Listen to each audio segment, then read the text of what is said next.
Today we're going to do some foraging.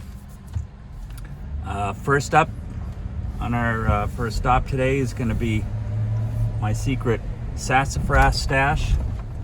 Yes, there are sassafras growing in Rockingham County, state of New Hampshire, but they're a little bit rare.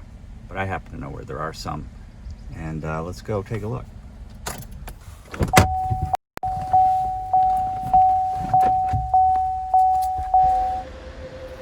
Sassafras tree, pretty easy to identify. The thing about the sassafras tree, it has leaves on it with a single lobe, a double lobe, looks kind of like a mitten, and trilobe, 3 lobes. So on this tree you see the single, the double, and the triple lobed leaf. Sassafras trees have been used in the traditional preparation of root beer. So the other way that you can recognize a sassafras tree is the smell that you can smell when you cut it. And the young branches, they're all dark green. And there's that nice smell of root beer. We're going to collect groups of leaves like this on a stalk because they need to be dried for about a week indoors, and then we're going to make some gumbo filet. Sassafras trees grow in colonies that spread underground through their roots. So when you find sassafras tree, there's likely many more around it, young ones and older ones, much of them all spread from the same group of trees. As with any foraging, when you find a plant that you're interested in, be certain not to devastate that area, those plants that you find. You want to limit what you take to just a small amount so that you're not overly impacting that and destroying the opportunity for others to learn and experience those same plants. We're going to gather some of the roots of the sassafras tree. Again, these roots were the part that were used in the processing and making of root beer. And we're not going to make root beer, but we're going to make a little bit of sassafras tea later on.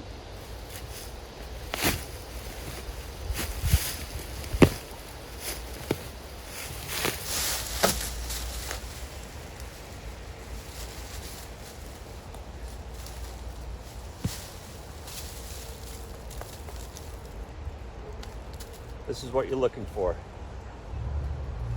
Smells like root beer. We'll just take a few of these.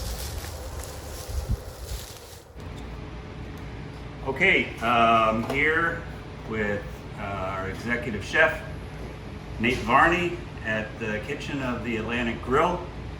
And we brought our dried sassafras leaves that were dried in my herb drying room, aka my boiler room at my house, for a week and a half in the dark, which is good because that way they don't get kind of bleached out and nasty. We also have the roots that we collected, the sassafras roots, and a couple of sarsaparilla roots in there for good measure. So we're going to make a little bit of sassafras root tea, and we're going to process these dried sassafras leaves into gumbo filet, with which Chef Nate is going to make something delicious. Okay, so first thing first, we're going to take these leaves and strip them off of the branches, and then we're going to pound them into a fine powder and take out all of the fibrous bits. What is the best time of year to harvest the leaves? The leaves are best harvested in the mid to late spring. The roots can be harvested year-round. The twigs can be harvested year-round. The roots are best for making tea, although you can make a tea out of any part of the plant.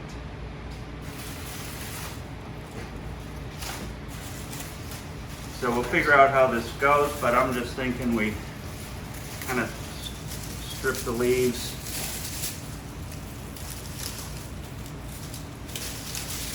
Smells like root beer in here. So, Chef, what are you planning on making using the gumbo filet for? Well, I think we're going to add it to some gumbo. While I was down in New Orleans cooking, we had ample supply of gumbo filet, but I don't believe we ever had the opportunity to have it this fresh. And I think this will be a real treat for the kitchen staff to experience, as well as our guests coming into the restaurant. So now that we've stripped the leaves off of the branches, we're going to go ahead and start to break it down with our hands. And then as we're doing this, we're going to start to pull out the more fibrous structural parts of the leaf. And ultimately we're going to just keep breaking this down and using this mortar and pestle and then that sifter to reduce it down to a fine powder. Breaking down these sticks that we have just stripped, so we're going to add them to our tea.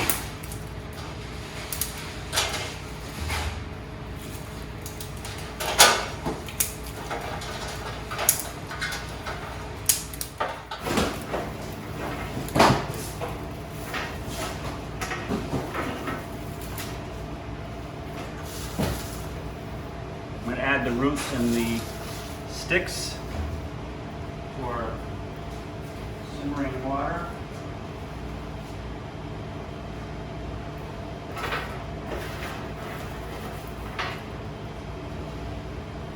And add the roots.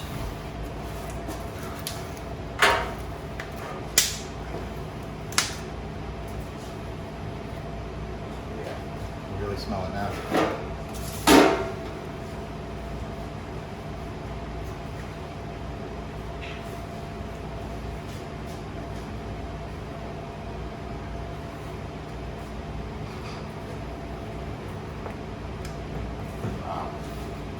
Oh, and that should be covered. Covered, yeah.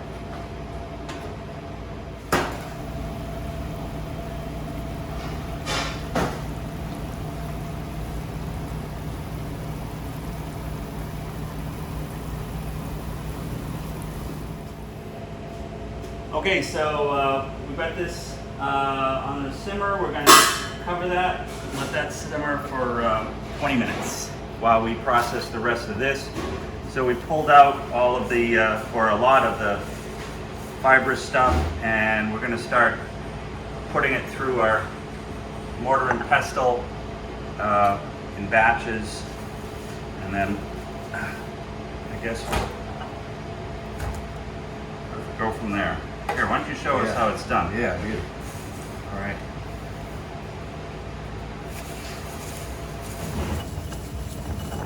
Wow, it's breaking down pretty nice. Oh, yeah. Yeah, the key is to use the whole mortar and pestle, not just the bottom Interesting. of it. Wow. A little more space of friction.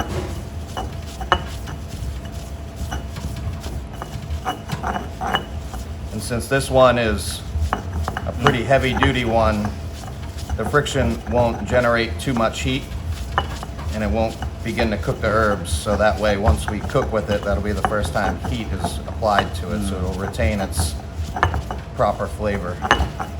But I can smell it. It smells like root beer. Yeah. must be releasing some of the oils or something by doing this. All right. So the next step, that's the powder, once we get it to that point. Oh yeah. Wow, that's great. Then we can get it in there. We're just going to tap it, because if we push it through, we might force any of the fibrous parts that we're trying to keep out in the sieve, and that can be used later for more tea. Wow. Oh yeah. There it is. Yeah, starting to pick up the color of the root.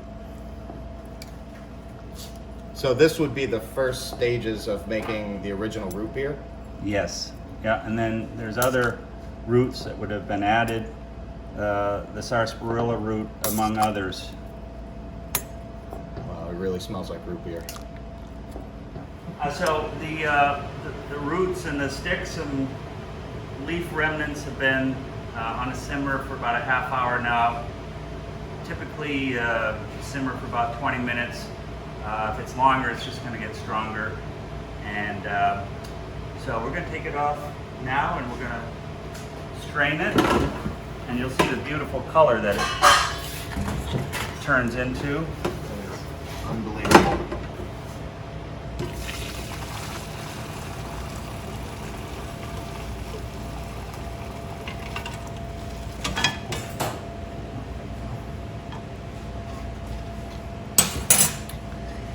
In the old days, the kids would strip off some of this inner bark from the roots, and they would make candy out of it. They'd add sugar to it and make candy out of it. Wow, it smells really good. Can't beat that. One every last ounce.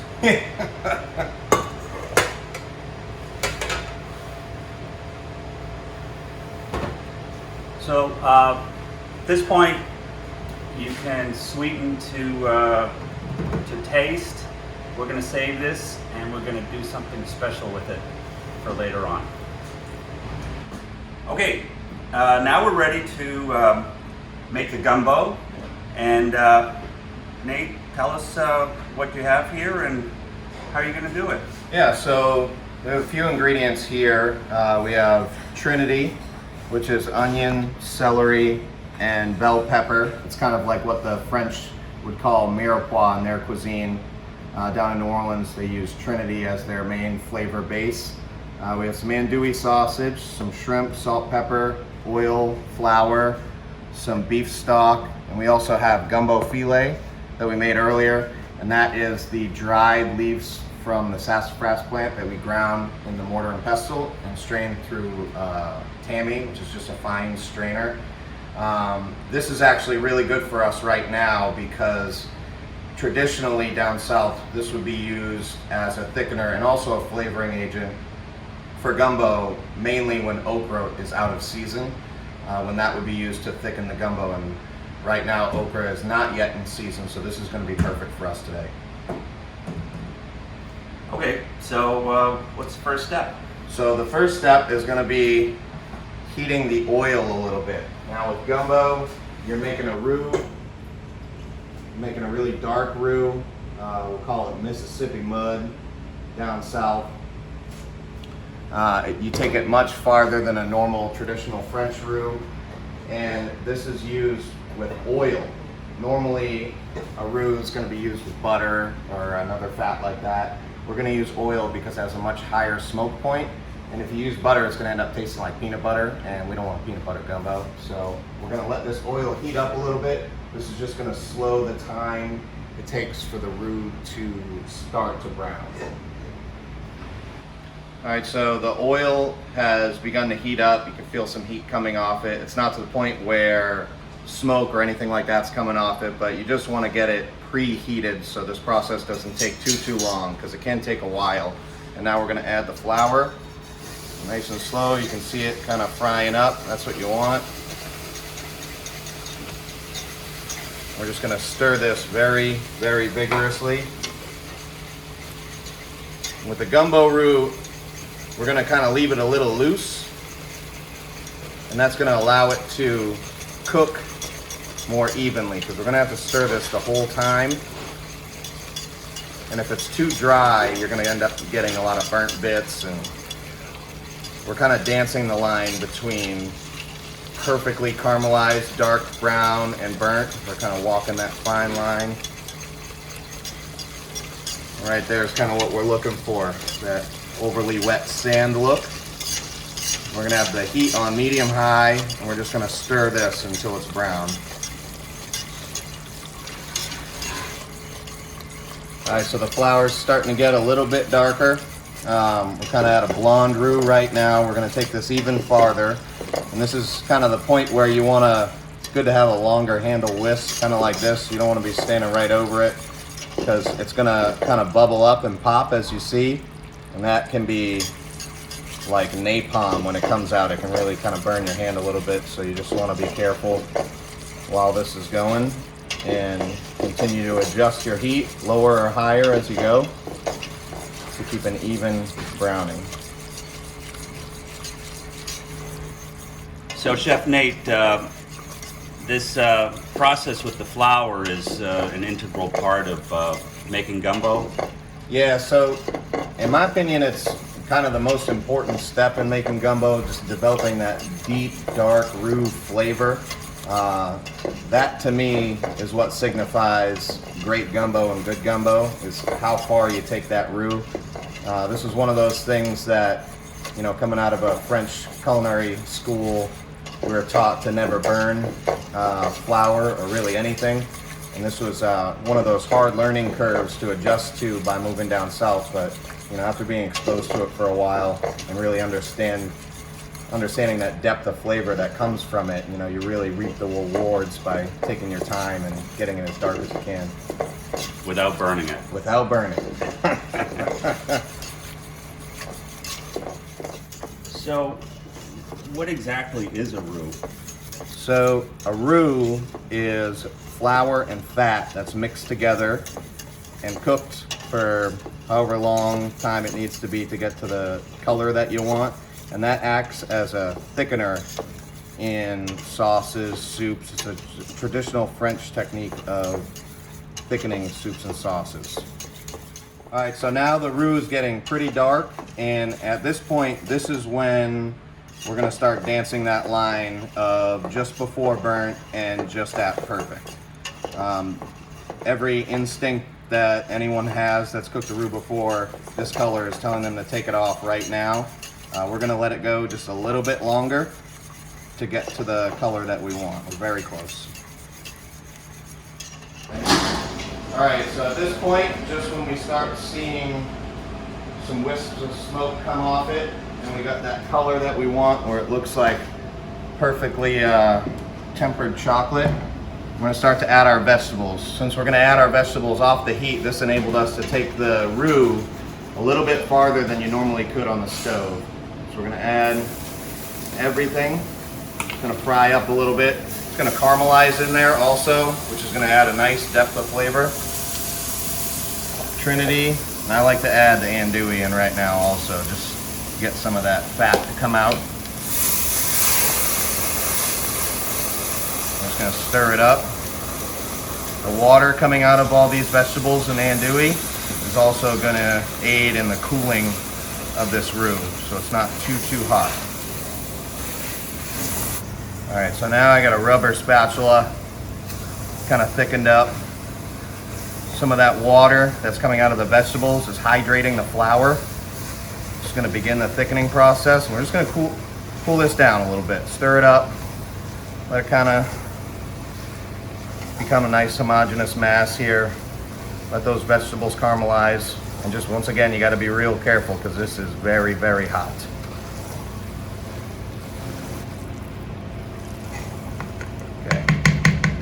At this point, we're going to start to add some of the beef broth, so a little bit at a time.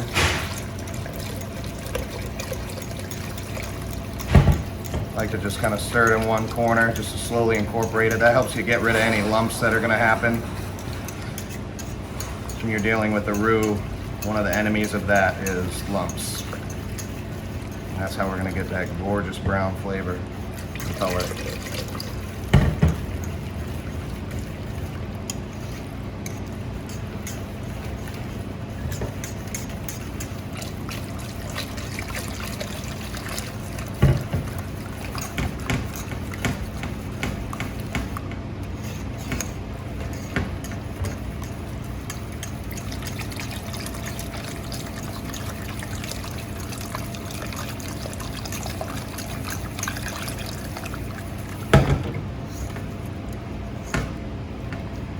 And at this point, we're going to put it back on the stove just to hydrate all that flour and cook out any of the raw flour taste and make sure it's all homogeneous. And then at that point, we'll be ready to add some seafood once that's done. So now we have all the stock in the gumbo. It's on a nice low heat to hydrate that flour. And at this point, we're going to add some salt and pepper to season it. You always want to season in layers as you go. We're probably going to need to add a little more later on. But you always want to season in layers so that way you're taking the flavor with you and you're not chasing it at the end. Alright, so we're taking the gumbo filet that we made and adding it to our house-made Creole spice mix we make, which is paprika, cayenne, garlic, onion, salt. And this is the mixture that we garnish the gumbo with. Traditionally, gumbo filet is added once the pot's kind of taken off the heat. So if you cook it, it'll get a little too gummy, but it'll add a nice kind of velvety thickness if it's off the heat. And by mixing it with our Creole spice, we're also adding a little bit of heat, a little zing to the dish that the guests will get to stir into their gumbo. So they're kind of the final process in the cooking of the gumbo, so they're part of it as well. All right, so at this point, the gumbo has come up to a slight simmer. We let that go for a couple minutes. And that was just to fully hydrate all the flour and make sure the roux is cooked fully. And at this point, we're going to turn the heat off and add our seafood, which is these nice little shrimp. And now we're just going to let the residual heat from the gumbo cook these through. If this comes up to a boil now, all the shrimp are going to be all overcooked and tough. This is going to allow them to gently poach in here, cook nice and slow, and also season and flavor the gumbo even more.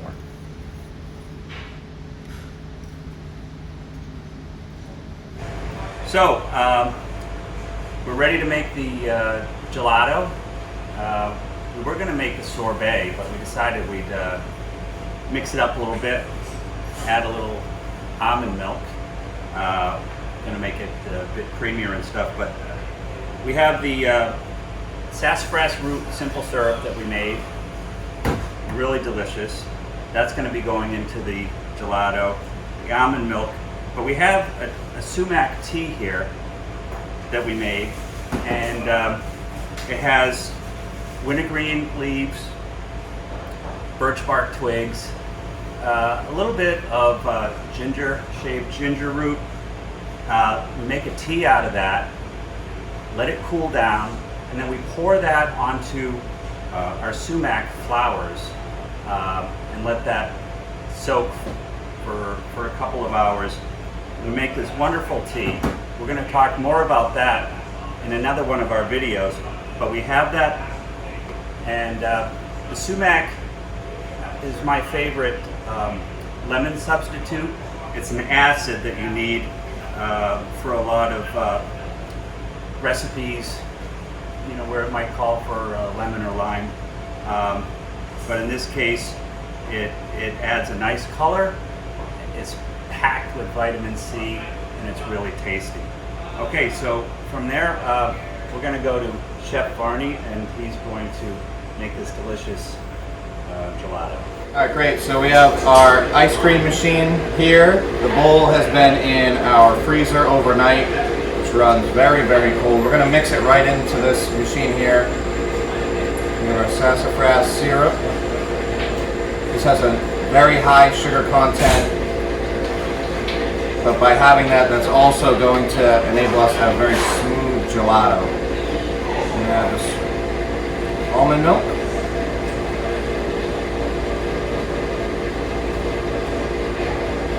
And then the sumac tea, and that's going to kind of cut through any of that richness and really balance this out and brighten it up.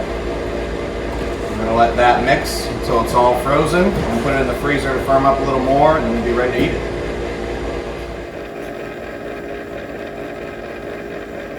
All right, so welcome to the Atlantic Grill. We've got a couple dishes we'd like to show you today, all of which have been made and procured by wild foraged ingredients. The main focus has been sassafras, and there's a lot of exciting things that we've begun to do with that, and there's even more that we've realized we can add on to that. We have a drink, a nice stew, and a nice refreshing dessert we'd like to show you, and hope you enjoy it. Looking forward to it. That looks pretty fancy. It does. Hello, Suzanne. How are you? Oh my God, Mike! Thank you so much. Of course. Beautiful. Forever. Thank you. All right, so what we have here is our homemade root beer float. So you have a sassafras syrup, a vanilla whipped cream, seasoned with a little sumac tea, and club soda. Ooh, that sounds delicious.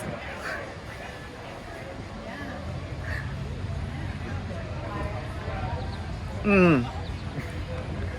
Really, really good. Really good. You don't have sunglasses? I have an extra pair at home. Yes. Yes. What's in here again?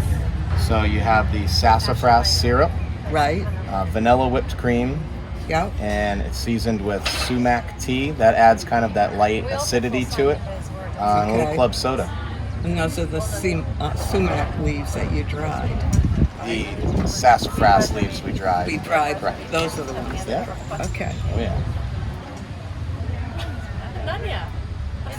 Well, I think it's a winner, and everybody would. And the alcohol edition would be great.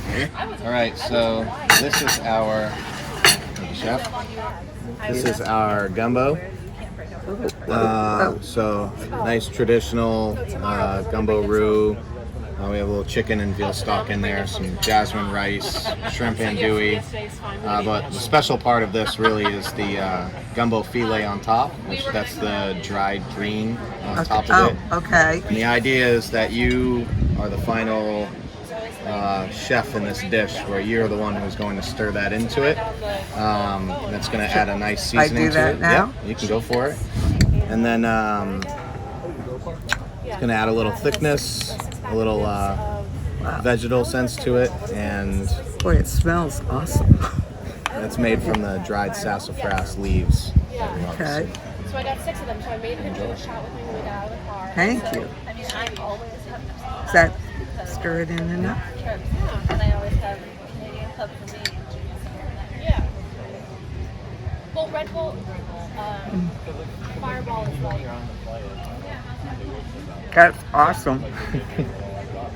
And it's got a kick to it, which I love. It's great. And I'm like, oh no, I actually got these at such and such. Oh, wow. This looks special. All right, what do I have here, may I All right, ask? so this is our gelato. This is the last course of our wild foods sassafras menu that we're doing right now. This is our gelato is made with sassafras syrup, almond milk, and a little bit of sumac tea to add a little brightness and acidity to it. Finished it with some of our vanilla whipped cream, and on top, for a textural contrast, you have candied sassafras root. Oh my gosh. Please enjoy. And then the people behind you are waving. Oh my God, that is delicious. Not too sweet. Well, sometimes if you do place a big order that's going to take a while, they'll ask you to pull it down. I don't know how to describe this, but these little leaves give it a really unique taste, which is really good. Unless the next person just wants a coffee. The next Yeah, it's a nice full utilization of all the plants we brought in, and it's just a really nice, different way to present it, and it goes really good on a hot day like this. So just outline all the plants that you brought into this menu.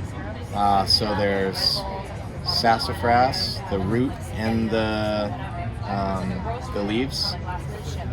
We have sumac, which is the flowering right now. And those are pretty much the main focuses for what we were trying to execute these dishes. It's right between a sorbet and ice cream in the middle. It really is. Thank you so much. This has been such a treat. Thank you.